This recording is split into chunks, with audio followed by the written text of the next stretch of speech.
आप देख रहे हैं न्यूज़ वन इंडिया और मैं हूं आपके साथ अर्चना गुप्ता। 2024 चुनाव को लेकर सीएम योगी आदित्यनाथ ने यूपी की कमान संभाल ली है। पश्चिमी यूपी से सीएम योगी आदित्यनाथ प्रचार अभियान की शुरुआत करेंगे।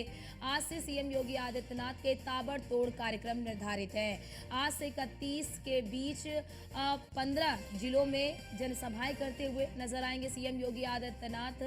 और इसी के साथ ही पश्चिमी यूपी से ब्रिज तक सीएम योगी के ताबड़तोड़ कार्यक्रम निर्धारित हैं। आज मथुरा, मेरठ और गाजियाबाद में कार्यक्रम को संबोधित करेंगे सीएम योगी आदित्यनाथ।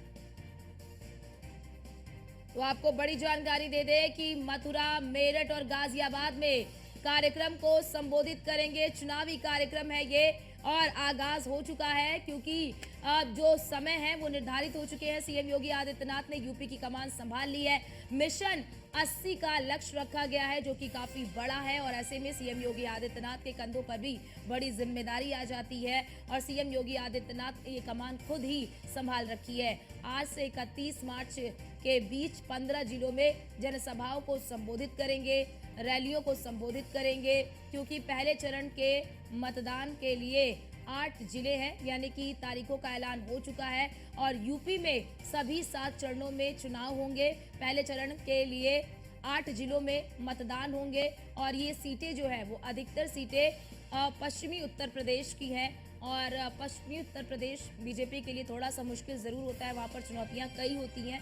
तो अब ऐसे में देखना ये होगा कि इस बार के बदले समीकरण में जब बीजेपी मैदान में उतर रही है तो परिणाम क्या आते हैं, क्योंकि कमान खुद सीएम योगी आदित्यनाथ ने संभाल रखी है। पश्चिमी यूपी से ब्रिज तक सीएम योगी आदित्यनाथ के ताबड़तोड़ कार्यक्रम निर्धारित हैं। अब चुनावी रैली का आगाज हो चुका है, यानी कि चुनाव का आगाज हो चुका है और सीएम योगी आदित्यनाथ ने कमान खुद संभाल रखी है। आज मथुरा, मेरठ, गाजियाबाद ये 3 वो जगह है जहां पर सीएम योगी आदित्यनाथ कार्यक्रम को संबोधित करते हुए नजर आएंगे। यहां पर कई कार्यक्रम निर्धारित किए गए हैं। इन सभी कार्यक्रमों में शिरकत करेंगे सीएम योगी आदित्यनाथ और विरोधियों पर प्रहार करते हुए, कटाक्ष करते हुए भी इस दौरान नजर आएंगे।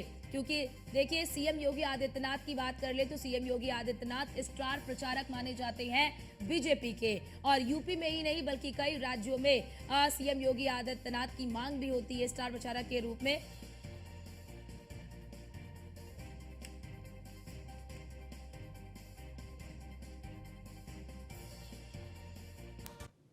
और हमारे साथ हमारे संवाददाता अतुल शर्मा मेरठ से जुड़ चुके हैं और गगन पंडित हमारे साथ मथुरा से जुड़ चुके हैं। लेकिन पहले रुक कर लेते हैं मेरठ का। अतुल, मेरठ में आज सीएम योगी आदित्यनाथ चुनावी जनसभा करेंगे, क्या कुछ वहां पर तैयारी आप देख पा रहे हैं?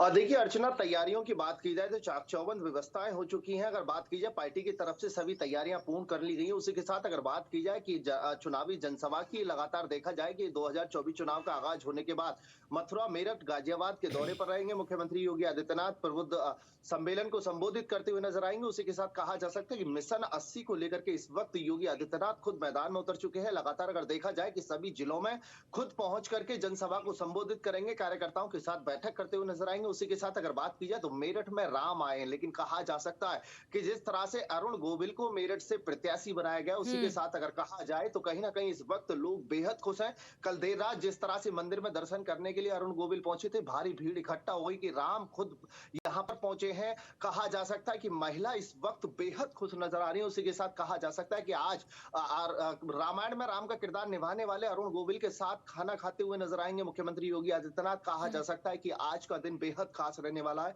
उसी के साथ अगर बात की जाए 24 चुनाव के आगाज होते ही पश्चिम उत्तर प्रदेश को अगर माना जाए तो खुद लगातार मुख्यमंत्री अपने हाथों में कमान संभाले हुए हैं। जाटों का गढ़ कहा जाता है। जाटों की अगर बात की जाए, जयंत चौधरी को एनडीए में शामिल होने के बाद पश्चिम उत्तर प्रदेश की जो अड़चनें हैं वो कहीं ना कहीं कम होती हुई नजर आ रही है। लेकिन उसी के साथ कहीं ना कहीं भाजपा, भारतीय जनता पार्टी की बात की जाए 2014 के मुकाबले को अब की बार फिर दोहराना चाहती कि 2019 में पश्चिम उत्तर प्रदेश में कई सीटों को भारतीय जनता पार्टी के लिए नुकसान रहा था। लेकिन उसी के साथ कहा जा सकता है कि इस वक्त वक्त जिस तरह से भारतीय जनता पार्टी का हर कार्यकर्ता जमीनी स्तर पर काम कर रहा है, उसी के साथ अगर बात की जाए तो खुद मुख्यमंत्री पश्चिम उत्तर प्रदेश की फिजा को भांपने के लिए कहा जा सकता है कि जिले जिले जाकर के सभा को संबोधित करते हुए नजर आएंगे। चुनाव से पहले अगर कहा जाए कि 80 का जो मिशन है उसको पूरा बिल्कुल अतुल, करने के 80 लिए का जो मिशन प्रयास रखा करते है हुए वो नजर आ बहुत महत्वपूर्ण है और सीएम योगी आदित्यनाथ की भूमिका बेहद महत्वपूर्ण हो जाती है। उनके कंधे पर भी एक बड़ी जिम्मेदारी आ जाती है।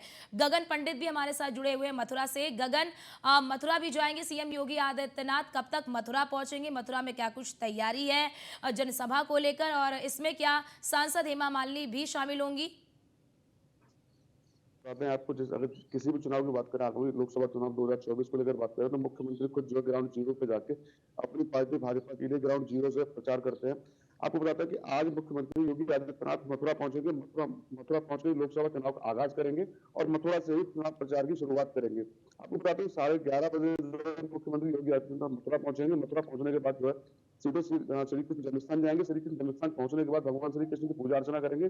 पूजा अर्चना करने के बाद जो है कार्यक्रम स्थल जाएंगे, मंगल रिसोर्ट पहुंचेंगे। वहां जाके प्रबुद्ध सम्मेलन को संबोधित करेंगे। प्रबुद्ध सम्मेलन को संबोधित करने के लिए भाजपा के जो कार्यकर्ता हैं ग्राउंड जीरो पे मेहनत कर रहे हैं, लगातार सफलता देखी जा रही है। पिछले 2 बार से हेमा मालिनी जो मथुरा के सांसद रही है, तीसरी बार भी हेमा मालिनी को मथुरा से जो है प्रत्याशी बनाया गया, उनको भरोसा जताया गया। उसके बाद जो मुख्यमंत्री खुद जो है ग्राउंड जीरो पे आकर सबसे पहले प्रचार जो हेमा मालिनी के पक्ष में, भाजपा के पक्ष में करने जा रहे हैं। 11:30 बजे मुख्यमंत्री योगी आदित्यनाथ मथुरा पहुंचेंगे। 12 बजे तक श्री कृष्ण जन्मस्थान पूजा अर्चना करेंगे। 12:30 बजे से लेकर 1 बजे तक जो है वो प्रबुद्ध सम्मेलन को संबोधित करेंगे। संबोधित करने के बाद जो है यहाँ से गाजियाबाद के लिए रवाना होंगे।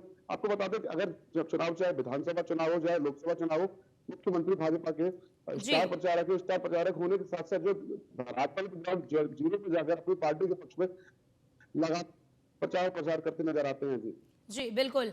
अब अतुल देखिए, अरुण गोविल को उतार बीजेपी ने क्या जो गेंद अपने पाले में रख लिया, क्योंकि अरुण गोविल जिन्होंने राम के किरदार को निभाकर घर घर में अपनी एक अलग पहचान भी बनाई है, और कहीं ना कहीं उनकी इस लोकप्रियता का फायदा बीजेपी को भी मिलेगा।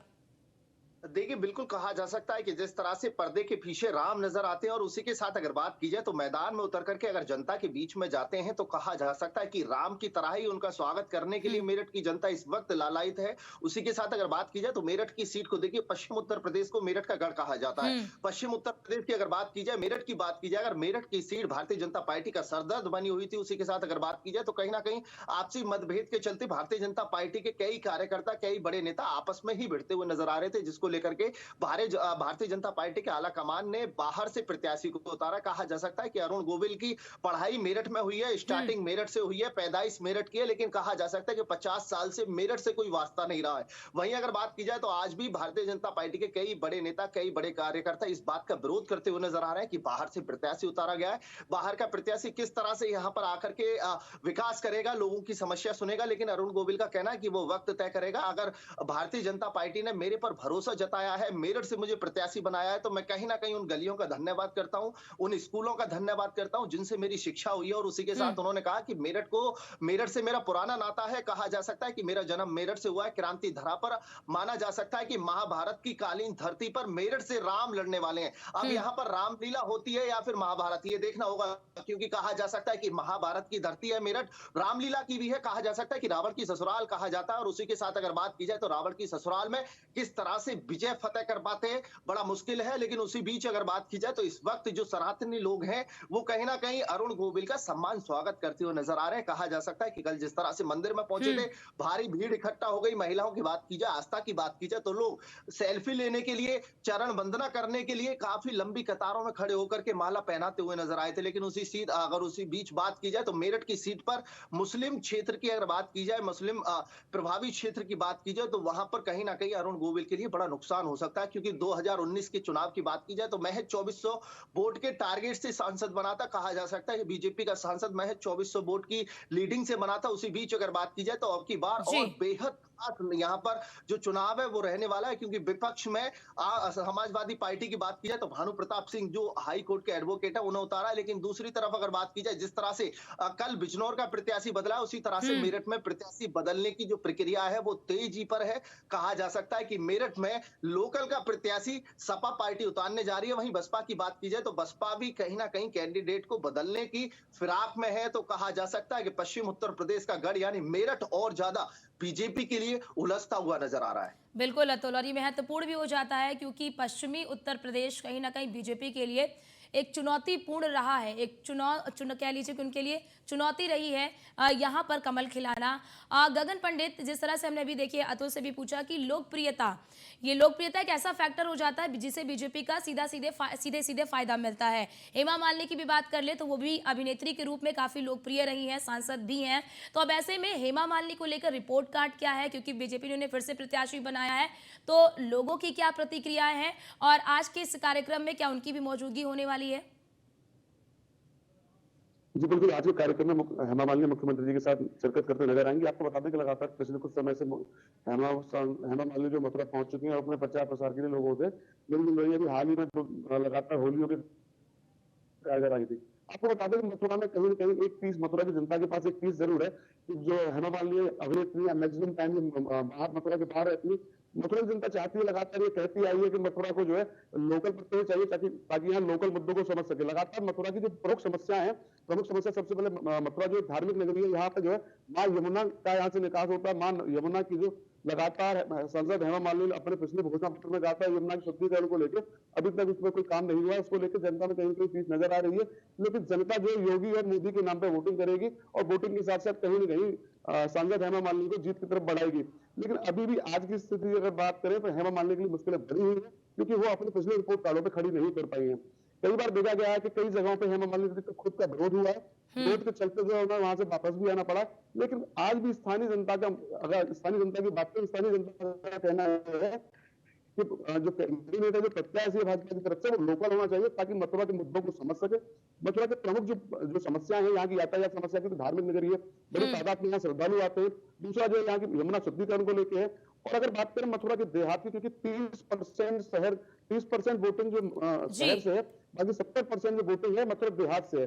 मथुरा देहात की लगातार से आवाज उठती आ रही है कि मथुरा को जो है लोकल प्रत्याशी चाहिए ताकि मथुरा के मुद्दों को समझ सके, मथुरा के विकास की तरफ अग्रसर कर सके। ताकि पिछले 10 साल से हेमा मालिनी यहाँ के सांसद है, लगातार वो जितना कर पा रही है उतना करती है। कई बार उनकी निधि से भी उनकी जो निधि आती है उससे भी पैसा वापस गया है। इसीलिए जो मथुरा की जनता चाहती है कि मथुरा को लोकल प्रत्याशी मिले। हालांकि अब प्रत्याशी हो चुकी है, आज मुख्यमंत्री मथुरा पहुंचेंगे। मुख्यमंत्री के पहुंचते ही जितना भी विरोध है, मुझे लगता है कि विरोध जो है वो उनके पक्ष में बदल जाएगा। जी बिल्कुल बिल्कुल, बहुत महत्वपूर्ण हो जाता है अपने आप में, जैसा कि आपने भी बताया कि हेमा मालिनी का रिपोर्ट कार्ड कैसे रहा है, और ऐसे में सीएम योगी आदित्यनाथ अब उनके लिए प्रचार प्रसार करते हुए भी नजर आएंगे। अतुल, मेरठ बीजेपी के लिए इतना महत्वपूर्ण है, इसे हम नाकार नहीं सकते, क्योंकि 2014 में चुनावी शुरुआत भी जो है कि मेरठ से ही की गई थी। और इसी की हम मेरठ का महत्वपूर्ण इस बात से भी लगा सकते हैं कि देखिए पहली सूची आई, उसके बाद दूसरी सूची जब आई है तो उसके बाद उसमें मेरठ का नाम है, उसमें राजेंद्र अग्रवाल को बदला गया। तो कहीं ना कहीं बीजेपी का विशेष फोकस मेरठ पर है कि कहीं पर भी किंतु परंतु ना रह जाए, इसका विशेष ध्यान रखा जा रहा है।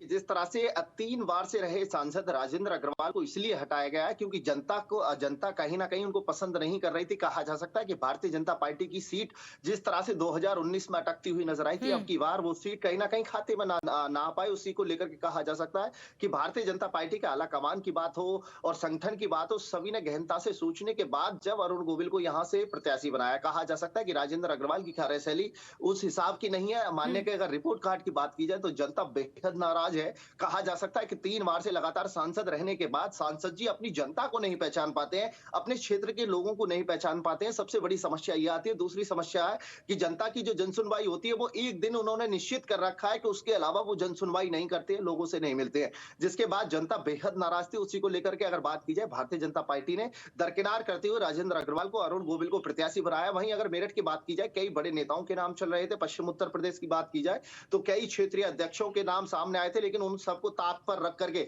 लेकिन कहा जा सकता है कि पश्चिम उत्तर प्रदेश के गढ़ में यानी मेरठ में उन सभी बड़े राजनेताओं को पार्टी ने साइड में करने के बाद अरुण गोविल को प्रत्याशी बनाया, जिनका अंदरूनी अगर बात की जाए, पार्टी अंदरूनी की बात की जाए, तो कहीं ना कहीं प्रत्याशी बनाए जाने के बाद विरोध शुरू हो चुका है। भारतीय जनता पार्टी के बड़े कार्यकर्ता ही आपस में विरोध करते हुए नजर आ रहे हैं, लेकिन भारतीय जनता पार्टी को मेरठ की सीट पर कब्जा हासिल करना बेहद जरूरी है, क्योंकि महाभारतकालीन धरती हो या फिर रावण की ससुराल हो, कहा जा सकता है कि बिल्कुल पश्चिम बिल्कुल उत्तर अतुल, प्रदेश जरा ये के भी बताइए, जैसा कि आप बता रहे कि अंदर खाने कुछ जो क्षेत्रीय नेता हैं वो नाराज भी नजर आ रहे हैं अरुण गोविल को अगर टिकट दे दिया गया है, तो क्या आज जब सीएम योगी आदित्यनाथ पहुंचेंगे मेरठ तो क्या इन नेताओं से भी बैठक करेंगे, जो अंदरूनी मामला है, क्या जो मनमुटाव है उसको भी सुलझाने की कोशिश करेंगे कि उसका असर चुनाव पे ना पड़े? देखिए अर्चना, परिवार के मतभेद को लेकर के लगातार भारतीय जनता पार्टी के बड़े नेता इस चीज पर ध्यान देते हैं। 2022 चुनाव हो या फिर 2019 चुनाव हो, जिसमें नुकसान झेलना पड़ता है, भारतीय जनता पार्टी उस पर रीडिंग करती है और उसके बाद कहीं ना कहीं उन नेताओं के साथ बैठक करती हुई नजर आती है। उसी के साथ अगर बात की जाए तो आज जिस तरह से यहाँ प्रबुद्ध जन सम्मेलन है, उसके साथ कहीं ना कहीं मुख्यमंत्री उन नेताओं को साफ निर्देश देते हुए नजर आएंगे। कहा जा सकता है कि जो नेता कहीं ना कहीं बगावत कर रहे हैं इस वक्त, अगर बात की जाए तो कहीं ना कहीं मेरठ में जो भारतीय जनता पार्टी के बड़े नेता है वो बगावत के दौर में घुस चुके हैं, उनको निकालने के लिए खुद मुख्यमंत्री पहुंचेंगे, उनको समझाते हुए नजर आएंगे, निर्देश देते हुए नजर आएंगे।